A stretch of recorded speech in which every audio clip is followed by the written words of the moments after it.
আসসালামাইকুম বন্ধুরা, কেমন আছেন? এখন বাজে 11টা, শীতের সকাল, উঠতে একটু দেরিই হয়। তাই আর ভাবলাম একটু আজকে একটা ছোট্ট মিনি ব্লগ করে নিই। আজকে দুপুরে কি রান্না করছি সেটাই। আজকে দুপুরে রান্না করছি, কালকে কর্তাবাবু বাজারে গেছিলেন আর একটা মোটা মাছ নিয়ে এসেছিলাম এদিকে। সেটা কালকে কিছুটা রান্না করা হয়েছিল, আর আজকে কিছু যে ভেজে ঝোল করব, সেটাকে ভেজে আমি রেখেছি। ভেজে এখানে এইগুলো করবো, এই 8-10 পিস হবে, এইটুকু করব। আর এদিকে টক, তেঁতুলের টক রান্না করব এখানে। আর লাউর তরকারি করব, পেঁপে ভাজা করব। আর সঙ্গে থাকবেন, আজকে এই দুপুরে খাওয়া দাওয়া করবো, দেখবেন খুব ভালো লাগবে খেতে।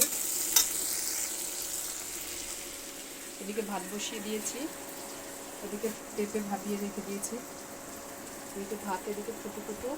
আপনারা ভাববেন না যে আপনাদের আমি রান্না শেখাচ্ছি বা আমি কি খাচ্ছি সেটা দেখাচ্ছি, আসলে সেটা বড় নয়। আমি বাড়িতে সবাই স্কুল চলে গেছে, ছোট বড়, মেঘা, সান, আমি বাড়িতে একাই রান্না করছি, তাই ভাবলাম আপনাদের সঙ্গে শেয়ার করি। আপনারাই তো আমার বেস্ট ফ্রেন্ড বা বন্ধু, তাই না বন্ধুরা? তাই আপনাদের রান্নাও শেখাচ্ছি না, আর আমি কি খাচ্ছি সেটাও দেখাচ্ছি না, আমি বাস আপনাদের সঙ্গে টাইম পাস করছি।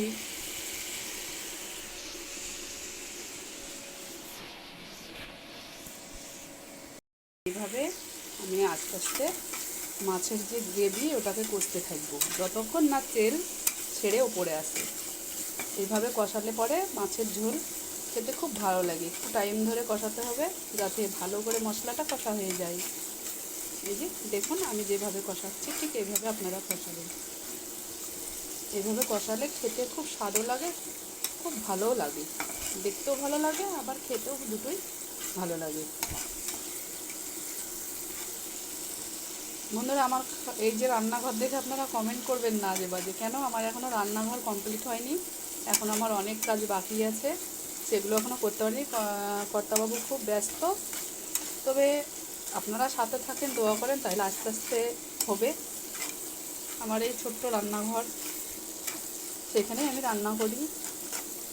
ভাবছি রান্নাঘরটা একটু আপনাদের দোয়াতে বড় করব, চেষ্টা আছে। কর্তাবাবু বলেছে এই সিজন পার হলেই করে দিবে, তাই আমি এখন কর্তাবাবুর বলেছেন তাই অপেক্ষাতেই আছি। এখন দেখি কত দূর করে, আমি চাপ দিই না, ঠিক মতো করে দিবে ঠিক, সেটাই বলে বসে আছে আস্তে আস্তে। তাই এই রান্নাটা, আর এই যেখানে মাছটা ভেজে রেখে দিয়েছে আগে, এটা হলো প্রায় 3.5 থেকে 4 কিলো ওজনের মাছ ছিল, কালকেও রান্না করেছি। কিছু কর্তাবাবু 1.5 কিলো নিয়ে এসেছিলো, সেখান থেকে আমি কালকে অর্ধেকটা রান্না করেছি আর অর্ধেকটা রেখে দিয়েছিলাম আজকে রান্না করবো বলে। সব মাছ তো আর একসঙ্গে খাওয়া যায় না, যেমন লাগবে সেরকম রান্না করেছিলাম, আজকে আবার যেমন পরিমাণ লাগবে সেরকম রান্না করছি। তার মধ্যে তো ছেলে মাছ খাই না, ওর জন্য আবার ডিম করতে হবে। কর্তাবাবু মাংস তো আনেনি, আর মেঘাও নেই তো কলেজে, এখন তো সোমবার আজকে, তাই কেউ বাড়িতে নেই আর বাজারেও কেউ যেতে চায়নি, আমি যা ছিল ঘরে সেগুলোই নিয়ে আজকে রান্না করছি।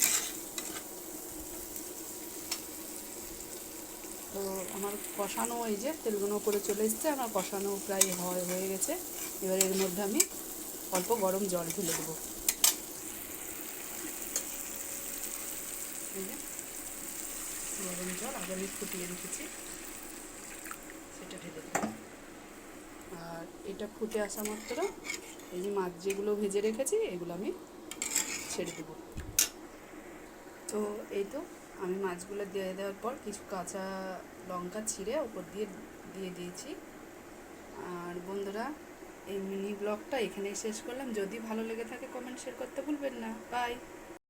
এটা একটা তরকারি বন্ধুরা, এই যে ছোলার ডাল দিয়ে লাউয়ের তরকারি ডিম দিয়ে, এটাও কেমন লাগছে আপনারা কমেন্টে জানাবেন। আর এই যে মাছের তরকারিটা রেডি, নামিয়ে নিয়েছি পাখা থেকে। এই যে এদিকে ভাত তো ফুটছেই, আর এই যে লাউয়ের তরকারি।